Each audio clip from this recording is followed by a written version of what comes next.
Hello, everyone, and welcome into another edition of Ville on the Ville. Not going to be a really long episode today. Of course, I've said that before and not held up to it, but a little more than I wanted to cram into a 2-minute quick take today. So I decided to go ahead and do a full episode for this week on this Thursday because there is a little bit to talk about. Of course, not a whole lot of competition to talk about, but plenty of other things off the fields and courts in U of L sports. Wanted to start with Kris Mack. Continues to impress. He has been making the rounds. He did all the radio interviews. He's done all the TV station interviews. And as he goes from interview to interview, if you've seen more than one of them, you get a lot of the same stuff. I think some of the guys, to their credit, have done a good job of trying to come up with unique questions to ask Kris Mack. But ultimately, you get a lot of the same things. But he's done a great job of getting out there, being very public, being very open. And that's what you want to see out of Louisville's basketball coach this go-around, coming off of a very difficult time. Obviously, I think the time with David Padgett was good because he was always so open and honest about everything. But with Kris Mack, I think you're getting that same sort of honesty and openness, but now you're getting it from a guy who has been there. He's been around the block. He's been a head coach for many years, been successful at it. And more than anything, I think it's becoming pretty clear, as it says here, that things are going to be a lot different with Kris Mack. Obviously, with Rick Pitino, a very strict policy with social media. The players pretty much could not use much of the different types of social media that they had access to, that most students have access to while they were competing.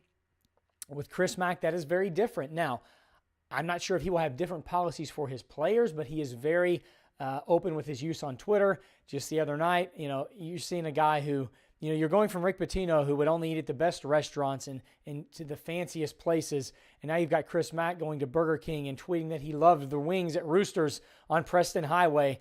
And that's something you just never were going to see from Rick Pitino. Forget about just the Twitter, but going to a place like Roosters and talking about it publicly. So a very different era in Cardinal basketball is getting ready to take off with Kris Mack at the helm. And I think it's almost like you needed that as a Louisville fan, something very different. Now, again, Rick Pitino, very successful as a coach. No one ever doubted that. But I think the differences with Kris Mack is just a refreshing angle for Louisville fans to see moving forward. So it's obvious that Kris Mack is a much different person, cut from a much different cloth. And you're seeing that very early on here at his tenure at Louisville. That really just got started the other day. I know he was hired last week, but his official duties, I don't think, started off until this week. And you saw him making all those rounds and doing the interviews and the media obligations that you see from him. So it's pretty apparent things are going to be quite a bit different with Kris Mack at the helm. So it's going to be interesting moving forward. Now, news has started to break down, of course, or break in terms of filling out his staff, at least his main assistants. You knew that Steele up there at Xavier was likely going to get the head coaching position, and he did. Travis Steele gets that. So then it became who's going to be that final assistant for Kris Mack. Dino Gaudio from ESPN coached with Kris Mack as an assistant at Wake Forest. They have a very strong relationship, and I think many are now, it's all but finalized. And I'm sure while I'm recording this, it will become official because that's typically how these things work. So it's very likely, but you keep hearing that it's likely, but it never got confirmed. On Wednesday, it seemed to be right there on the edge, but it never happened. So we'll see, is Dino Gaudio going to be the final piece? I guess that makes sense. They have a relationship. Gaudio has a lot of head coaching experience in running a program, so somebody that Mack can lean on if he needs somebody to kind of run the show in instances where he may not be on hand. That might be a good pick. So we'll see moving forward. Will that break soon? I would expect that to be finalized by the end of this week, but we'll find that out soon enough. In other news, the FBI investigation continues to move on, and this is why I kind of wanted to do this longer episode today and I've tweeted it out. If you follow me on Twitter, I started really thinking back to this whole investigation and things that happened early on in the investigation. I think a lot of people, when they looked at, when this news broke last September, you heard about, the FBI being involved in the recruitment of Brian Bowen and Jordan Fair being in a hotel room and things happening with the recruitment of a player to Louisville. And I think a lot of people really got confused over the timing and what was involved in regards to Jordan Fair, who he was recruiting.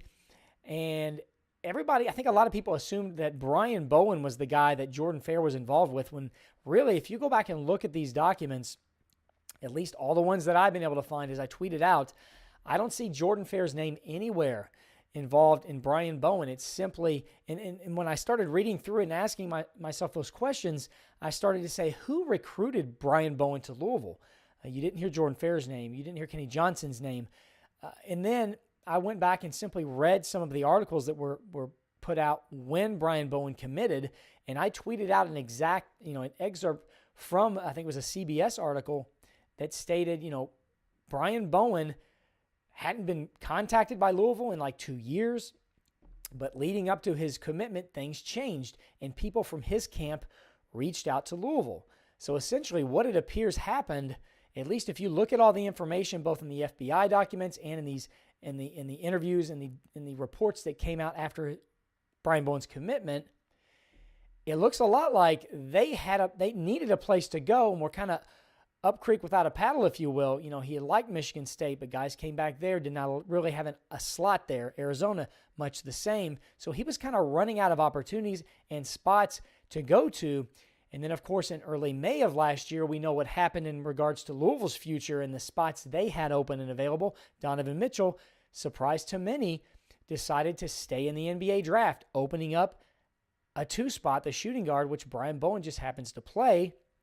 So you've got a major program at an Adidas school with a spot opening up at the last minute and an opportunity. And I think what you're looking at happening was Brian Bowen's camp saw the opportunity there and reached out to Louisville. And of course, if you go back and look at these, the article, both the one when Bowen committed and the article that came out just a few weeks ago from the Washington Post documenting Rick Pitino's whole involvement in this and the circumstances he's had to deal with, you find out that really that they reached out to Louisville. They contacted Louisville and Rick Pitino, and kind of an indictment, really, if you think about Rick Pitino's position in the recruiting process, didn't really know, where Brian Bowen stood in terms of what kind of recruit he was. So he, when contacted by Bowen's camp, had to reach out to his assistants, and David Padgett just happened to be the one that says, yeah, he's one of the top, remaining commitments or players left in that class. And so Pitino then agreed to meet with him. And so when I asked myself that question, who recruited Brian Bowen from Louisville or to Louisville from Louisville's camp, it really doesn't seem like there was anybody. It was Adidas, the camp of Brian Bowen, kind of reaching out, trying to find him a spot. Then you get into, okay, well, Louisville then got involved in the 11th hour of this FBI investigation, directly correlated to Brian Bowen's recruitment. Louisville gets kind of hooked into this, and you know what happened since then. So it's very interesting if you look back on how this developed, and then the information that just came out this week with the Augustine character down from who ran a grassroots basketball program in Florida. A lot of his players, he was trying to steer them to certain places, and he was the guy that was looked at as one of the guys who was going to collect money and then distribute it to these players. Well, he basically came out and said, at least according to this latest article, he wasn't going to give that money away. He was going to pocket it for himself. So, a scam, I guess, was still being ran. It just wasn't being ran against these schools because if you remember, the whole reason the FBI got involved was they said this was fraud committed against schools because these guys were bringing them players that for all they knew were perfectly eligible with no problems, when indeed they were not eligible because they were receiving payments. Had they received payments, they would not be eligible players, and that was fraud against the school. And that's the whole reason the FBI claims they got involved, to prevent that fraud or to bring that fraud into the forefront. But Augustine said, my intention was never to give that money to the players, so hence they would not have been ineligible, and it would not have been fraud to the schools. And so just magically a couple months ago, Augustine was released from this, and I think most people assumed he was going to help them out with the investigation when, in fact, I guess they determined that by not paying the players, he was no longer guilty of fraud. But I still don't see how, and I tweeted this out as well, how can a guy knowingly taking this money with no intention of paying it out, but still steering players? Okay, he was receiving money, and he was still trying to place players to schools. To me, that still seems like there would be some sort of violation there, as well as fraud committed, because he's still being fraudulent in the way he's going about his business. But the FBI, for whatever reason, according to this latest article, seemed to not really hold him up against the violations he committed. And was that really the fraud that they were after? I guess not. but it still seems like something fraudulent was occurring. But I guess to the FBI, they were more interested in this aspect of it towards the schools.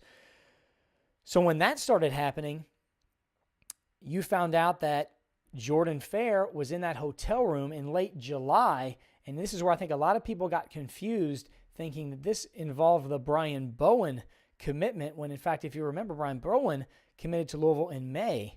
So this was nearly 3 months after Bowen committed is when Jordan Fair's name finally comes up in that hotel room with several of these characters, Dawkins, Augustine. Why was he in that hotel room? And that's what I started to ask myself. Here's a new coach, a new assistant at Louisville, a young guy. Was he somehow kind of hooked into doing this?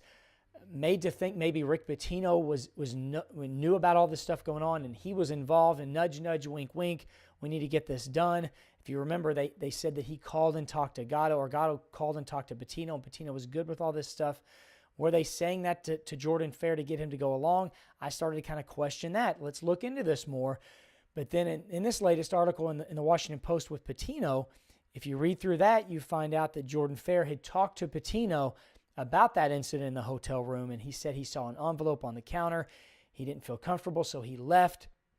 But then if you remember, in the wiretap of that room in the incident, Jordan Fair was in there when Augustine said, and the other guy, I think it was Dawkins, actually said, we need to keep this on the down low because Louisville's on probation. And then Fair followed up by saying, yeah, we got to keep this low key.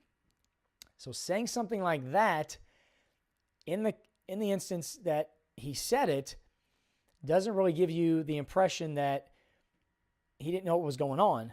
Now, I thought maybe he said that because all along he thought Pitino knew about it. So then he would just kind of keep going along with it and say, yeah, well, we got to stay low key, but I'm going to keep doing this because I guess Coach Pitino knows about this and he's good with it since he talked to Adidas and he okayed the thing with Brian Bowen and everything's moving forward.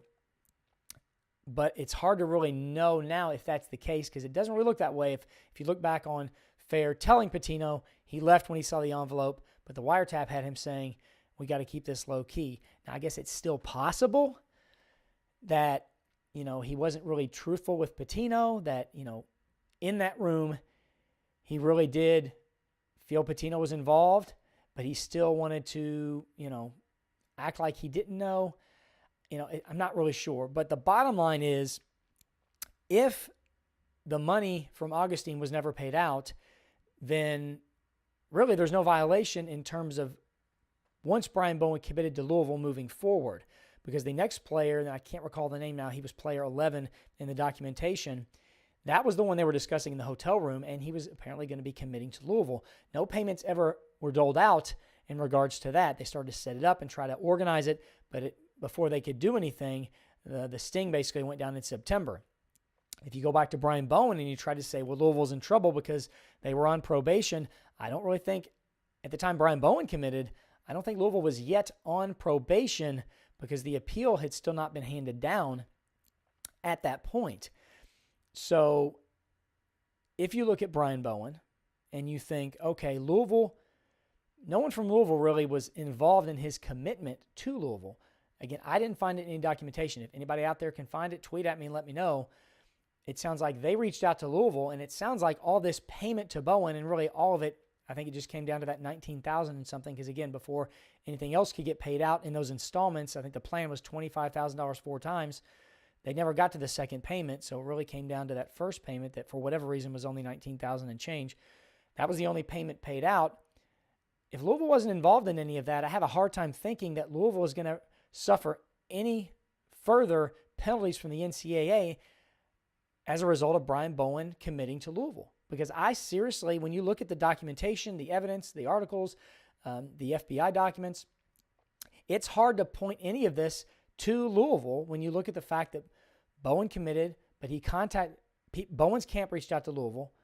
Louisville did not seem to have a lot of information on Bowen, but it seems Pitino asked some questions in regards to why did you wait till the last second? Why are you just now looking for a spot? And it kind of pans out. In Michigan State, the situation there closed up. Guys came back. Same thing at Arizona. And he wanted a spot with Donovan Mitchell leaving. And I think the people in Bowen's camp, Adidas included, saw that opportunity. And then Gatto, of course, called Pitino. Now, the latest change to Pitino's story, if you will, was that he did actually kind of reference Bowen when Gatto called him and said, would you be interested? This was after Pitino had already talked to others in Bowen's camp. So I really think that this was a situation where Adidas was trying to help out Bowen. Adidas was trying to help out Louisville. And they figured we're just going to go in and place him there.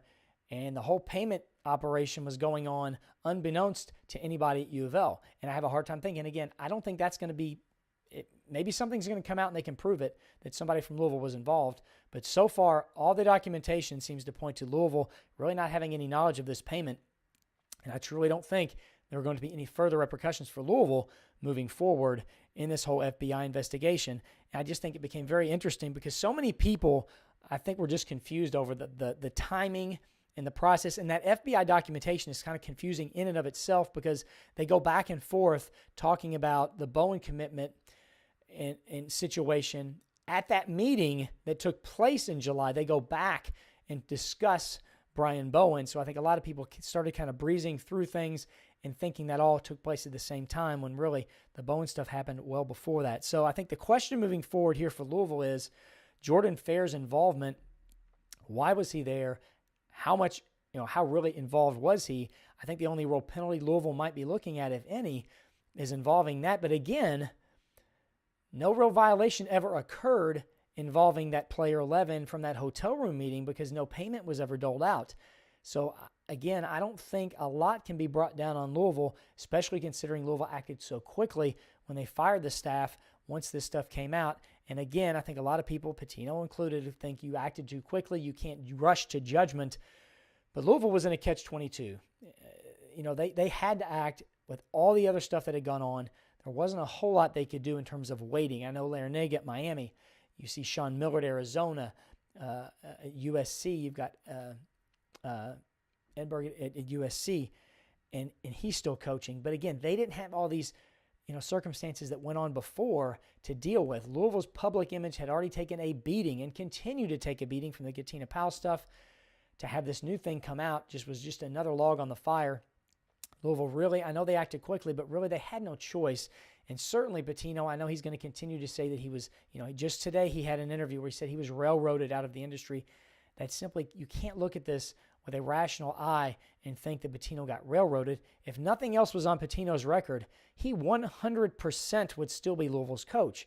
There's no way Louisville would have gotten rid of him if this was the only thing that came down. Now, they would have, I think, treaded carefully moving forward, but I don't think they would have rushed to judgment, if you will, and let Pitino go if this was the only thing on his record, but that wasn't. So Louisville really their hand was forced when this latest stuff came down, and ultimately it does come down to Jordan Fair, for whatever reason, being in that hotel room and being the only guy from any school on that wiretap and on that video from that sting in the Las Vegas hotel room. And again, the circumstances are really crazy when you think about this 2-year investigation with the FBI culminating in the final 2 months. Louisville gets roped into 2 different situations, one which they really, I don't think, had anything to do with the involvement of getting into it. It was others involved in it, reaching out to them and kind of sucking them in. And then from there, the Jordan Fair, I guess he had a relationship with Augustine, and somehow he ended up in Las Vegas at a convention in that hotel room. So I think ultimately moving forward, I don't think anything is going to come from the Bowen stuff, at least from what I've read. And I think the Jordan Fair situation, because nothing really ever happened, because the sting came down, no payments were ever doled out, I don't think much is going to happen in regards to that either. But of course, you never really know. I didn't think the banner was going to get vacated either, and we know how that went.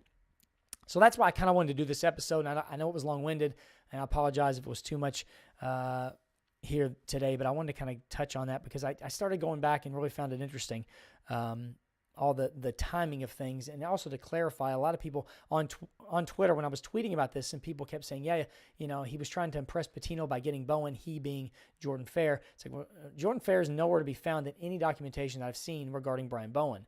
It was that next recruit, the Prospect 11, I think they referred to him, was the recruit that Fair was involved with, not Brian Bowen. So moving on, Jeff Walz, the big news after the Final Four was, of course, the comment he made about his future, question marks about his future. I touched on that in a quick take earlier this week.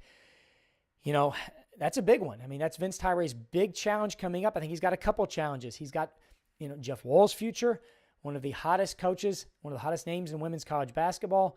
A lot of programs out there. Only a few you would think would be more alluring to Jeff Walz than Louisville. Tennessee, the one that I think is the biggest, factor for Louisville, the biggest threat to taking Jeff Walz away. You've got tradition, you've got facilities, you've got huge amounts of support. And more importantly to me, that buffer between the period where Pat Summitt had that program at the top of the game, and now it's been quite a while since Pat Summitt had to step away due to health reasons. Of course, she's passed on. That buffer, I think, is a big factor now. You're looking at Jeff Walz would be a guy going into Tennessee as kind of a savior. Okay, they haven't been terrible, but they haven't been the Tennessee that Pat Summitt had built in their heyday. So he could come back to that and kind of be a heralded champion, if you will, bringing their program back to prominence. So that was my biggest concern, and I haven't lost that concern. I think it's still there, still very valid, but you haven't heard a whole lot, and I think that's best.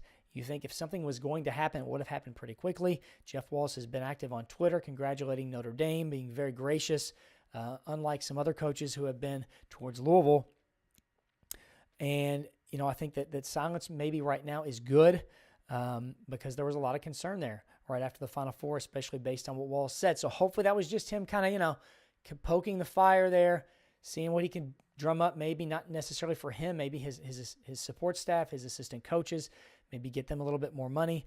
Can't argue that. I mean, a good coach is going to do that and be there for his staff and try to get the most he can out of them. So hopefully that was mostly what you're talking about that was. Now, just yesterday, the Kentucky Derby Festival reached out to Jeff Walz and said they wanted to honor him and the team at the Pegasus Parade, and he responded very quickly and said we would be honored. Of course, we know that's a couple weeks away or about a month away. So that's a good sign. That's a little action for Jeff Walz here in the community he loves and hopefully wants to be a part of as the future moves forward. And so I liked seeing that on Twitter, him reaching out and saying we would be honored. So maybe we're going to hold it off for at least one more year. And I think this next year for Louisville, obviously returning everybody except for Maisha Hines-Allen, we should expect this team to be right back in the top 5, competing for an ACC championship, a number 1 seed. And then hopefully next year, I think with Jeff Walz, I think the number one thing, I don't think money is it, at least for him. I think he wants to really start to see swelling support. I mean, it's been consistent. It's been among the best in the country, but I think he wants to see it take a leap to another level and get some more fans involved. So, again, the ticket prices for women's basketball are insanely affordable and reasonable when you compare it to the men's side. So next year, if Jeff Walz is on that sideline, that's, I think, the number one thing he wants to see out of this program and this support is that base to grow a little bit more and push it to that next level. And I think that's going to be the one thing that I think helps solidify Jeff Walz for the long term as Louisville's head coach on the women's side. So hopefully that'll happen next year. He will be on hand and lead them to another fantastic season, and we'll get that support going. The baseball team fell to UK the other day, a very good Kentucky team, not a surprise to anyone. They fell 8-5 to the Wildcats in Lexington. Now 19-9 on the season. And I think this was a season that most of us going into it weren't expecting a lot out of this baseball team in terms of pushing to another trip to Omaha, another College World Series. Reasonable fans probably expected a step back because you can't continue to pump out, regional champions and super regional appearances and trips to Omaha on a regular basis. But we kind of got used to that. And then when the team started 14-0, the final, undefeated team for the second consecutive year, I think everybody started thinking, well, here we go again. This team might just be as good as they have been the past couple of years. Can we do it again? But I think over the past month, you've seen that kind of come back down to earth over the past 14 games. Of course, they started 14-0. They're now 19-9. So over the last 14 games, they've been just 5-9. Now they're playing very good competition. Texas Tech, Kentucky, Clemson, Florida State. And they're not getting blown out by any means. They're very competitive.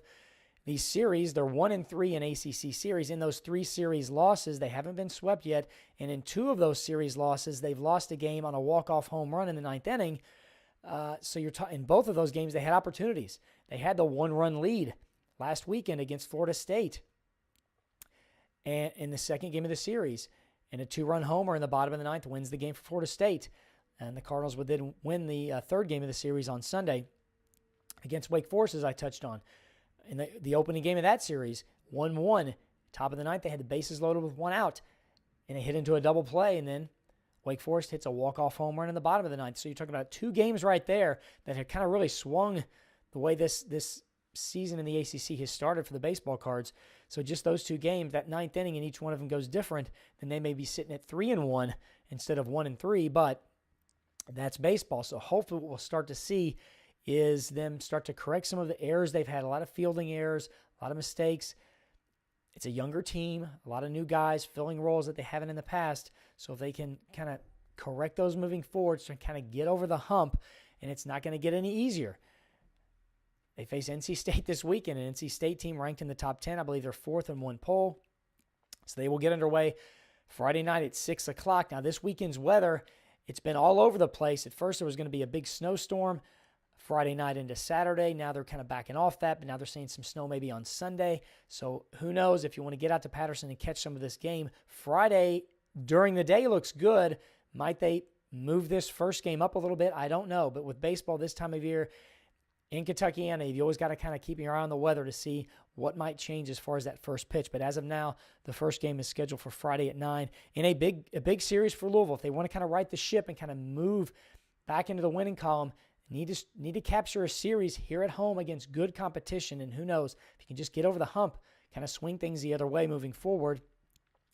As the schedule moves on in the ACC, not that they play weak teams, but you don't have, ranked team after ranked team. You're talking, the Florida States, the North Carolinas, and now the NC States. Once you get beyond NC State, you got a few more manageable series against the Pittsburghs, the Boston Colleges, that maybe you can manage to get victories there, kind of move your record back up a little bit, at least position yourself for a strong case for an NCAA tournament bid, even if you're not going to win the Atlantic Division, which they've become accustomed to doing in their first few seasons in the ACC. So this weekend, try to get back underway in the winning ways there against a good Wolfpack team, and it would be nice if they could capture that series. Last thing I want to touch on is the spring game, just a little over a week away. Here are the details on that. Again, coverage of spring practice has been very difficult because all they pretty much do is updates after the practice. No one is allowed in, so I haven't gotten involved in a lot of that, but I will plan on being on hand at the spring game if coverage is allowed. But here are the details if you want to get out there. Hopefully the weather will be good. We're due for some good weather. For goodness sakes, hopefully we will see that. But next Saturday, 8 o'clock, the lot's open. There's a little street fest. If you've been out to it, you know what they do. They open up the red lot there just south of the stadium. They have rides and concessions and things for kids to do. And then at 1 o'clock is the game. At halftime, they're going to honor last year's seniors with a little ceremony. And then after the game, they're going to sign autographs, I think, for about 45 minutes on the field. And then that Street Fest thing will continue until 6 o'clock. So that's a look at the spring game and what's going to go on there next Saturday, April 14th. And hopefully we will get good weather so fans can get out for the last real event, if you will, of football/basketball season before we have that long break moving into August of next year with just baseball to get us through. So hopefully the baseball cards will get a win this weekend against North Carolina State. Then we can look forward to the spring game next weekend and kind of jumpstart us into the summer months that once you get into just baseball, it slows down dramatically. And then once baseball is over, boy, you just got to get through summer, take your vacations, and then start talking about the upcoming football season. And as I've mentioned a couple times, football season, August is when that coverage really ramps up. And I have been told that I will have that opportunity to expand Ville on the Ville to a bigger platform. I'm very excited about it. And as I am able to provide more information, I will provide that here. I will also ask some questions on social media because I want to do some interactive things when I am able to launch on this expanded platform. But I want to do it respectably. There are so many people who cover Louisville sports already. They do a fantastic job.